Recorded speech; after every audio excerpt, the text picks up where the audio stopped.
አንተ ሙሐመድ ጀሃነም ውስጥ ከገቡት ቀልባቸው ውስጥ ላኢላሃ ኢላላህ ያለችውን ሁሉ ይዘውጣ ይባላል። የሳቸው ምልጃ ሲያልቅ ሰሃቦቹ አማላጅነት ይገባሉ። ሷሊሖቹ ታቢዒዮቹ ይገባሉ። ደጋጎቹ ልክ የታሰረ ሰው ዱንያ ላይ ለማስፈታት እንደምንሮጠው ዘመድ አዝማዱን ለማውጣት ወደ አላህ ሰው አማላጅ ይቀርባል። የጀሃነም እሳት አሳሳቢ አስፈሪ አንዷ ቅጣት ለዓመታት የምትከምድ ዘቁም የሚባለው የጀሃነም ዛፍ ፍሬ አብ ብሎ ዱንያ ላይ ቢያርፍ ሰዎቹ ዱንያ ላይ መኖር ያስጠላቸዋል የተባለለት ሙእሚን እችን ሰዓት ይፈራል፣ ሂሳብ ይሰራል።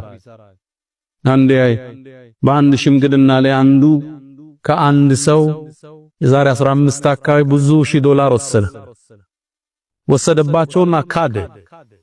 አጀንዳው ላይ ነበርኩና ሚስቲቱ ምን አለች? እኛስ ሰርተን እናገኘዋለን አለች። እሱ የወሰደው ግን ክዶልናል፣ የአላህን ሰዓት እንዴት ሊያረገው ነው አለች። ንግግሯን እስካሁን አረሳው።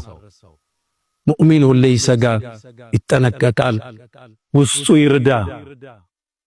ፈመን ዙኽዚሃ ዐኒላህ ከጀሃነም እሳት አላህ ጠብቆት ወኡድኺለል ጀና ጀነት የገባ ፈቀድ ፋዝ ተሳካለት።